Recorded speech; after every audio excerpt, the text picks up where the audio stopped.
तो बीजेपी का विजय रथ जारी है। आज 2 सीटों के लिए एमएलसी चुनाव में बीजेपी को बड़ी जीत हासिल हुई।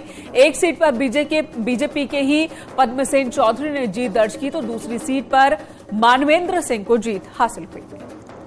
पद्मसेन चौधरी को 269 वोट आपको बता दें कि मिले हैं, जबकि मानवेंद्र सिंह को 280 वोट हासिल कर विजयी रहे। इस चुनाव में 396 वोट पड़े थे। कांग्रेस के दोनों विधायकों ने वोट नहीं डाला, जबकि 3 विधायक जेल में होने के कारण वोट नहीं डाल पाए। बीजेपी की इस जीत पर सीएम योगी ने दोनों नवनिर्वाचित एमएलसी को बधाई दी।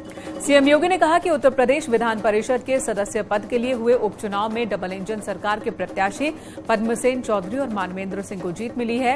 इस पर हार्दिक बधाई। पूर्ण विश्वास है कि प्रधानमंत्री जी के विजन के अनुरूप विजयी दोनों सदस्यों का लोकनिष्ठ आचरण, कर्मठता और अनुभव आत्मनिर्भर उत्तर प्रदेश के संकल्प की सिद्धि में सहायक होगा। जीत के बाद बीजेपी के नवनिर्वाचित एमएलसी ने मुख्यमंत्री योगी आदित्यनाथ और सभी विधायकों का धन्यवाद दिया।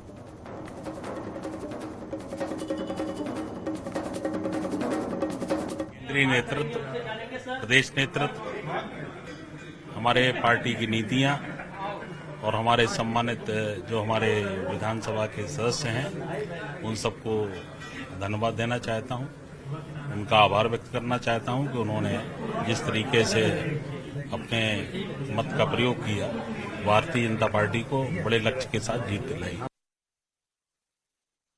भारतीय जनता पार्टी के प्रदेश और शीर्ष नेतृत्व को धन्यवाद। क्या क्या आपने स्ट्रेटजी बनाई थी, कैसे सफलता मिली है? पार्टी के नेतृत्व ने स्ट्रेटजी बनाई थी, उसी पे सफलता मिली है। पार्टी के सारे लोग, माने विधायक लोगों ने समर्थन किया। हमारे 2/3 से ज्यादा 70% से ज्यादा सीटें भाजपा की जीती। समाजवादी पार्टी एक भ्रम की स्थिति पैदा करना चाहती थी और उन्होंने कहीं ना कहीं उस भ्रम की स्थिति पैदा करने के लिए अपने प्रत्याशी लड़ाए। लेकिन मैं धन्यवाद देता हूं विधानमंडल के सभी मान्य सदस्यों का कि उन्होंने भारतीय जनता पार्टी के दोनों प्रत्याशियों के पक्ष में मतदान करके और ये काम करने का अवसर हम सब लोगों को, पार्टी को दिया कि ये जीत तो होनी थी। सारी गणित सबके सामने थी। इस चुनाव की आवश्यकता ही नहीं थी। अखिलेश यादव जी ने जबरदस्ती ये चुनाव कराया और परिणाम तो सब पहले से पता था। उससे ज्यादा दुख की बात यह है कि इसमें दलित और पिछड़े का एक मुद्दा बनाया और वो मुद्दा सबके सामने स्पष्ट होकर आ गया कि एक हारने वाले जो चुनाव थे, वहां पे आपने दलित और पिछड़े को उतारा हारने के लिए। जिस एमएलसी उपचुनाव में अखिलेश यादव ने ओबीसी और दलित का दांव खेला था, वो तो चुनावी परिणाम से फेल हो गया। साथ ही अखिलेश को एक और झटका तब लगा जब ओम प्रकाश राजभर बीजेपी से हाथ मिला लिए और अपने विधायकों का वोट बीजेपी प्रत्याशी के नाम कर दिया। यानी माना जा रहा है कि अब बीजेपी और एसबी-एसपी में दूरी लगभग खत्म हो गई है। एमएलसी उपचुनाव में बीजेपी के पक्ष में वोट डालकर राजभर ने यह साबित कर दिया है कि समाजवादी पार्टी से राजभर प्रत्याशी के बावजूद ओपी राजभर ने बीजेपी प्रत्याशी को समर्थन दिया। और ब्रजेश पाठक के साथ ही ओपी राजभर वोट डालने गए थे। हालांकि उन्होंने गुप्त मतदान का हवाला देते हुए अखिलेश यादव पर निशाना भी साधा। माना जा रहा है कि एसबी-एसपी बीजेपी के साथ गठबंधन कर सकती है और 2024 में बीजेपी के साथ राजभर चुनाव भी लड़ सकते हैं। आपको पूरी रिपोर्ट दिखाते हैं।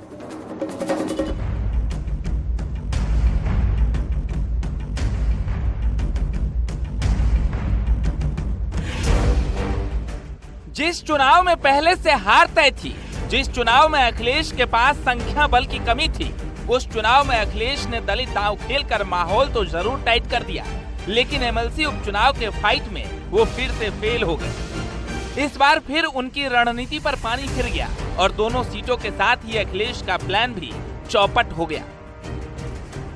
जहां सरकार वहां वो है। अब उसके लिए क्या बोल सकते हैं? उनके लिए क्या बोलो? उनके लिए पिछड़ा दलित उनके लिए क्या है? अपने ही राम जतन राजभर को हरा रहे हैं सरकार के संग बैठ करके, और सुना है वो गाड़ी में बैठ करके आए हैं। चलो एक दिन एसी की हवा मिल गई उन्हें, अच्छा रहा। एक दिन डिप्टी सीएम के साथ बैठ करके एसी की हवा, अब 1 साल ठीक रहेंगे। विदेश में आप देख रहे होंगे अल्पसंख्यक, पिछड़े और दलित लोगों के साथ अन्याय हो रहा है, अन्याय हो रहा है और झूठे दिखावा हो रहा है भारतीय जनता पार्टी की ओर से। तो मैसेज भी तो देना है। हार जीत कोई मायने नहीं रखती है। हारने वाली सीट पर अखिलेश यादव राजभर प्रत्याशी को उतारकर ओपी राजभर को अपने पाले में लाने की कोशिश कर रहे थे, लेकिन सोशल मीडिया वाली चिट्ठी पर राजभर भड़क गए और समाजवादी पार्टी के मुखिया को जमीन पर उतरने की नसीहत दे डाली। मैं बार बार कहता हूं कि हमारा संबंध सभी पार्टियों से। चुनाव के समय समाजवादी पार्टी के मुखिया ने वोट नहीं मांगा, पहली बात। दूसरी बात की उम्मीद खाली टीवी और सोशल मीडिया पे बयानबाजी कि अति पिछड़े व दलित को वोट अंतरात्मा की भावना से, अंतरात्मा की आवाज से लोग वोट दें, यही लोकतंत्र है। लेकिन डिप्टी सीएम ब्रजेश पाठक के साथ ओपी राजभर की इस तस्वीर ने वो संदेश दिया जो अखिलेश की दुखती रगों पर एक और चोट है, क्योंकि अखिलेश को एसबी-एसपी के विधायकों के वोट तो नहीं मिले, साथ ही राजभर ने इस बात के भी साफ संकेत दे दिए कि 2024 में वो एक बार फिर बीजेपी के विजयी रथ पर सवार हो सकते हैं।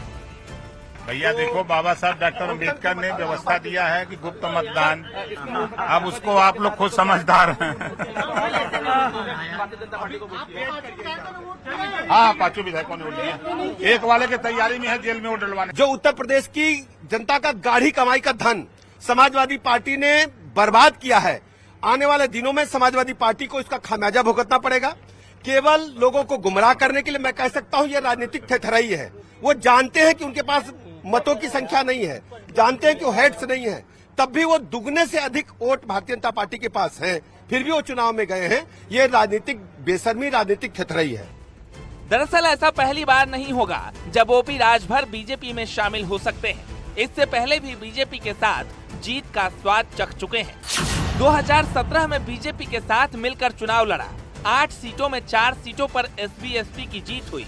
2022 में एसपी के साथ एसबी-एसपी का गठबंधन हुआ, 18 सीटों पर चुनाव लड़ा और 6 में जीत मिली। एसपी की करारी हार के बाद राजभर अलग हो गए, यानी जिस दलित दाव से अखिलेश यादव खास वोट बैंक को 24 में अपने पाले में लाने की कोशिश कर रहे थे, उसमें सफलता तो नहीं मिली, उलट बीजेपी को उसका फायदा मिल गया और एक बार फिर राजभर बीजेपी की रथ पर सवार होने के लिए तैयार हो गए।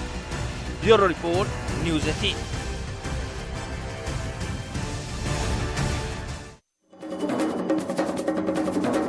मोदी सरकार के 9 साल पूरे होने पर बीजेपी ने उपलब्धियां गिनाने के लिए बड़ा प्लान तैयार किया।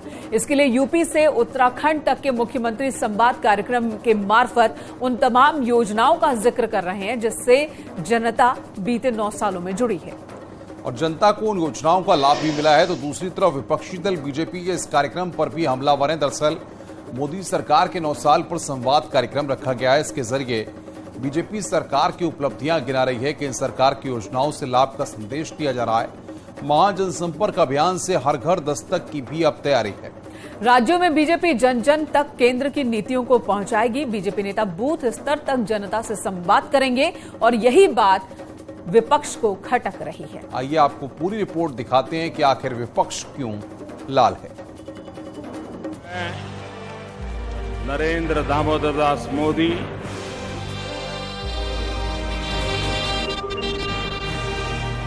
ईश्वर की शपथ लेता हूं कि मैं विधि द्वारा स्थापित भारत के संविधान के प्रति सच्ची श्रद्धा और निष्ठा रखूंगा। विजय रथ पर सवार मोदी सरकार के 9 साल दमदार है, असरदार है और धुआंधार है, क्योंकि मोदी ने इन सालों में देश की पहचान बदल दी, दुनिया में कीर्तिमान कायम किया और न्यू इंडिया के नाम पर वो ताज सौंपा जिसकी चर्चा हर जुबान पर है और उसी उपलब्धि को अब जन जन तक पहुंचाना बाकी है।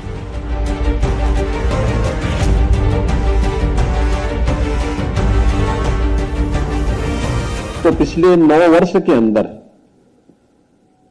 देश के अंदर बदली हुई परिस्थितियां हम न केवल महसूस कर रहे हैं बल्कि उसके बारे में अलग अलग सेक्टर जो अभी भी हो सकता है कि किन्हीं कारणों से हम लोगों के संज्ञान में न आया हो या किन्हीं कारणों से आप लोगों ने या किसी ने उसको टच करने में थोड़ा कहीं भी अगर वो हुआ हो तो उसको फिर अलग से आप नए सिरे से उसको आम जन तक पहुंचाने में योगदान दे सकते हैं। इन 9 सालों में जो माननीय प्रधानमंत्री नरेंद्र मोदी जी की ये कालखंड के 9 साल रहे हैं, यह अभूतपूर्व रूप से देश का विकास हुआ है। गरीब कल्याण के लिए जो योजनाएं इन 9 सालों में बनी है, देश में वो पहले कभी नहीं बनी थी। और लोगों में फर्क भी साफ दिखाई देता है कि 2014 और 2014 से पहले और 2014 के बाद जिस प्रकार से अभूतपूर्व रूप से देश का विकास हुआ है। प्रधानमंत्री नरेंद्र मोदी को सत्ता में आए 9 साल हो चुके हैं और 26 मई 2014 में पीएम नरेंद्र मोदी ने केंद्र सरकार की कमान संभाली थी और मोदी लहर पर सवार बीजेपी ने प्रचंड बहुमत हासिल किया था, जिसे 2019 में आई मोदी सुनामी ने विपक्षी के कई पुराने किलों को उखाड़ फेंका था। पीएम नरेंद्र मोदी के चेहरे पर बीजेपी ने 303 लोकसभा सीटों पर जीत हासिल की थी और उस रिकॉर्ड को तोड़ने के लिए एक बार फिर से टीम मोदी मैदान में है। देश में 3 करोड़ से अधिक आवास सैंक्शन हुए हैं।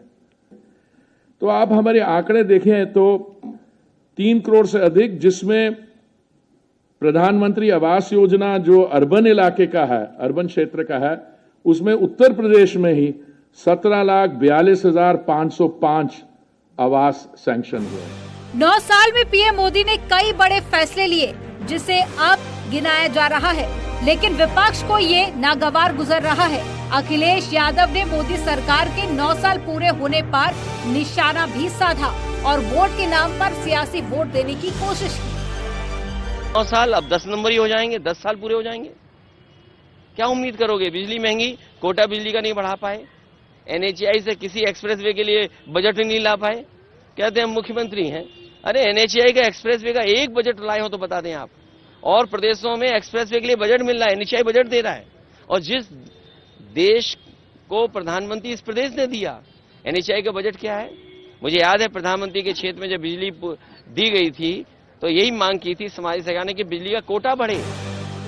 बीजेपी मोदी सरकार के काम गिना रही है, लेकिन विपक्ष उन कामों में भी कमियां ढूंढ रही है। लेकिन मोदी सरकार के फैसलों से जनता को डायरेक्ट लाभ मिलने वाली योजनाएं अब भी देश हित में जारी है। स्वच्छ भारत अभियान, पीएम आवास योजना, उज्ज्वला योजना, हर घर जल योजना, कोविड टीकाकरण, 5G सेवाओं की शुरुआत।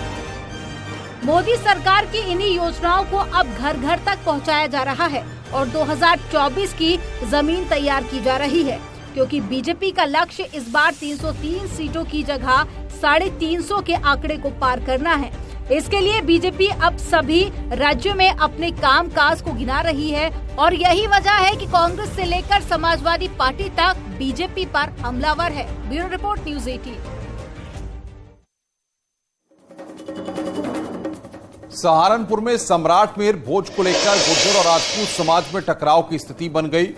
गुर्जर समाज ने प्रतिबंध के बावजूद सम्राट मेहर भोज यात्रा निकालने का ऐलान कर दिया। वहीं पुलिस प्रशासन ने इस यात्रा की अनुमति नहीं दी थी। यानी बिना परमिशन के ही गुर्जर समाज के लोग सैकड़ों की संख्या में इकट्ठा हुए और गौरव यात्रा शुरू कर दी।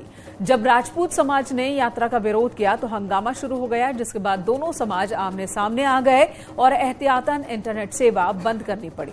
आपको पूरी रिपोर्ट दिखाते हैं।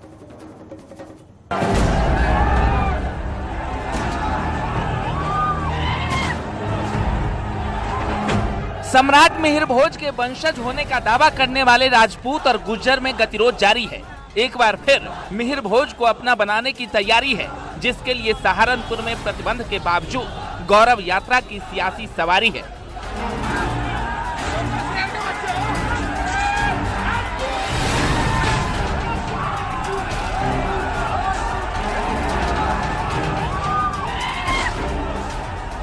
सहारनपुर में पुलिस प्रशासन की अनुमति नहीं मिलने के बाद भी गुर्जर समाज ने प्रतिहार सम्राट मिहिर भोज गौरव यात्रा निकाली।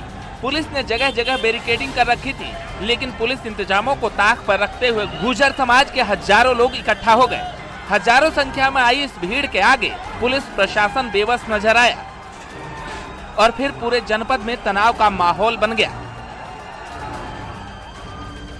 जिलाधिकारी महोदय सहारनपुर, एसएसपी साहब सहारनपुर ने ये वादा करा समाज के सामने कि भाई ये कोई यात्रा दोनों समाज को किसी प्रकार से नहीं निकालने दी जाएगी और हम चाहते हैं कि शांतिपूर्ण व्यवस्था रहे।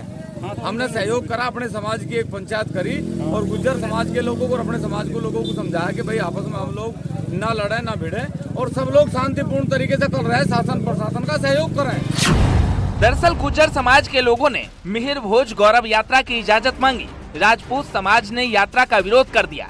प्रशासन ने गुर्जर को यात्रा की अनुमति नहीं दी। बावजूद गुर्जर समाज यात्रा लेकर सड़क पर आया। मना करने पर गुर्जर समाज प्रशासन से भिड़ गया। यानी यात्रा की इजाजत नहीं मिलने के बाद भी जब गुर्जर समाज ने यात्रा निकाली तो राजपूत समाज इसका विरोध करने लगे और फिर दोनों समाज आमने सामने आ गए, जिसे शांत करने के लिए पुलिस बल ने मोर्चा संभाला और किसी भी अनहोनी से पहले इंटरनेट सेवा को बंद कर दिया। दरअसल राजपूत समाज मिहिर भोज को अपने समाज का बताते हैं, गुर्जर समुदाय भी मिहिर भोज को अपने समाज का बताते हैं, इसलिए राजपूत समाज इस यात्रा का विरोध कर रहा है। हालांकि इससे पहले भी दोनों समाज मिहिर भोज को लेकर आमने सामने आ चुके हैं और इस लड़ाई में राजनीति भी खूब हो रही है। सहारनपुर में दो समाज के बीच तनाव के दौरान आरएलडी के अध्यक्ष ने ट्वीट कर इस आग में घी डालने का काम किया और लिखा, किसान कौम में विशेष उबाल है।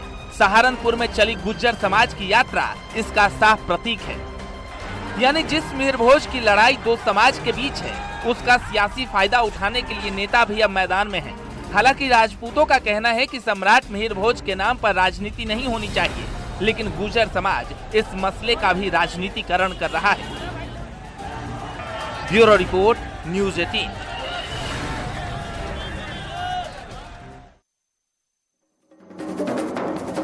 सम्राट मिहिर भोज पर आखिर विवाद क्या है, अब ये भी आपको समझाते हैं। दरअसल राजपूत समाज मिहिर भोज को अपने वंश का मानते हैं और कहा जाता है कि राजपूतों की उत्पत्ति अग्निकुंड से हुई थी और अग्निकुंड से चामान, प्रतिहार, चालुक्य, परमार की उत्पत्ति हुई थी। कर्नल जेम्स टॉड ने भी चारों की उत्पत्ति अग्निकुंड से मानी है। इस वजह से मिहिर भोज को राजपूत अपना बता रहे हैं।